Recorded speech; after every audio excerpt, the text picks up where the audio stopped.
Welcome students. Today I am going to discuss about the apiculture, also called as beekeeping. So what is apiculture? It is nothing but rearing of honeybees for the production of honey or the maintenance of beehives of honeybees for the production of honey. So this is a proper definition of apiculture. But what is the apiary? The place where honeybees are reared and maintained. They are known as apiary. Now we'll see the important species of honeybees. There are some indigenous species, there are some exotic species. So Apis indica is an Indian species, most common, and it is an indigenous species. Indigenous means native. Whereas Apis dorsata, it is commonly called as rock bee. Apis florea, commonly called as the little bee. Whereas Apis mellifera is called Italian bee. It is an exotic species. Exotic means it belongs to a foreign country. So hope you remember, A is written with a capital letter, being a genus, species with a small letter, and you can underline it separately. So these are an important species of honeybees. Now we'll see the colony of honeybees. So colony means number of individuals. So honeybee has 3 types of individuals. They live in the same colony. We having different roles. So what are the 3 different types? They are queen, workers, and drones. So the queen honeybee is fertile. Okay. So they develop from the fertilized eggs, so it is fertile. Whereas workers, they are developing from non-fertilized eggs, so they are sterile females. Why they are sterile females? They develop from fertilized eggs. Now drone, this is a male variety of bee. They develop also from unfertilized eggs, so they are sterile males. So 3 individuals of honeybee, queen, worker, and drone.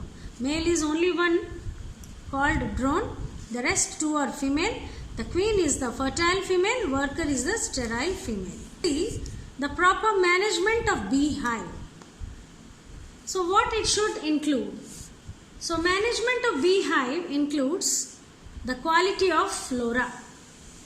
So the value of honey depends on the flora or pasturages available to the honeybees to collect nectar and pollen.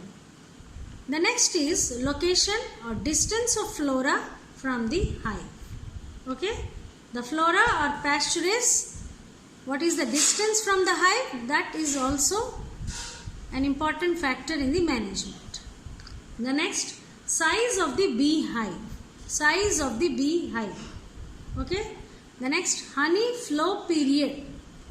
It means the total time period during which the bees collect the nectar. Okay.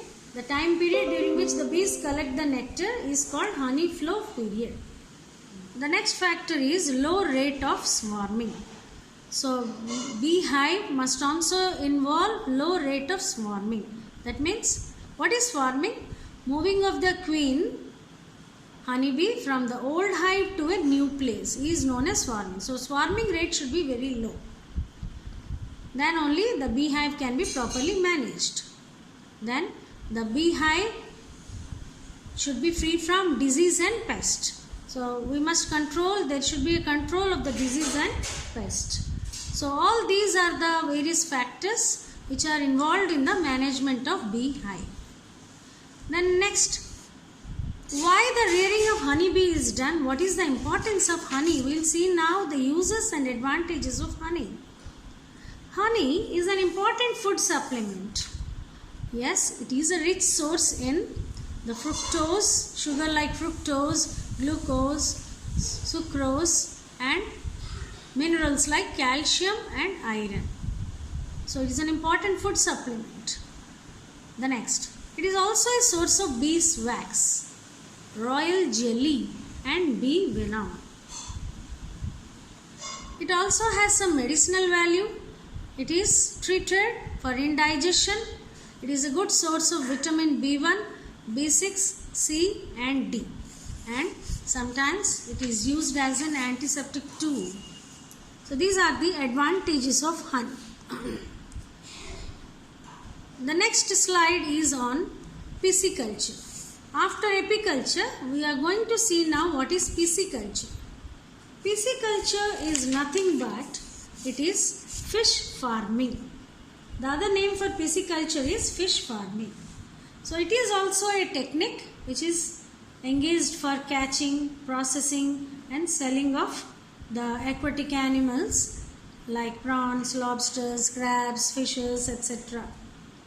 Now its proper definition is production of true fishes. As it is a culture, culture involves artificial medium. So pisciculture is production of true fishes in artificial culture medium in water.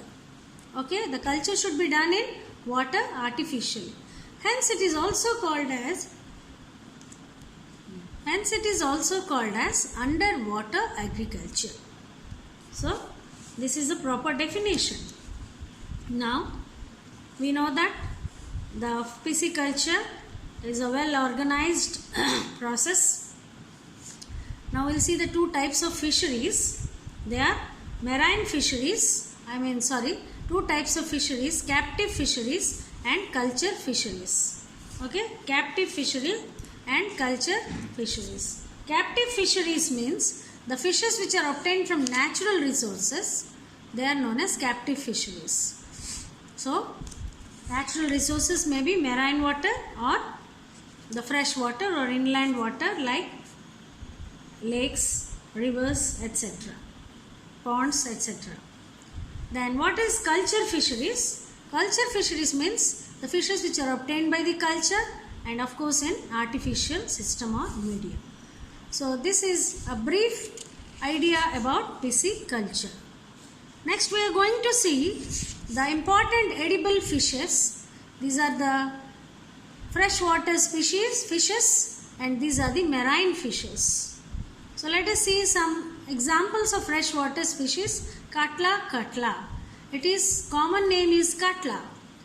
Labio rohita. It is rohu fish. Labio kalbasu, called kalbasu. Clarius batrachus, mangoor. Mistus singhala, singari fish. And Valago atu, mali. And Heteropneustis fossilis, it is singi fish.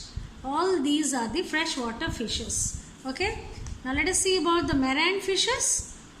It is harpodon, commonly called as Bombay duck, anguilla, eel, hilsa, Alutheronema, salmon fish, Sardinella, sardine and Stomatius pomfret.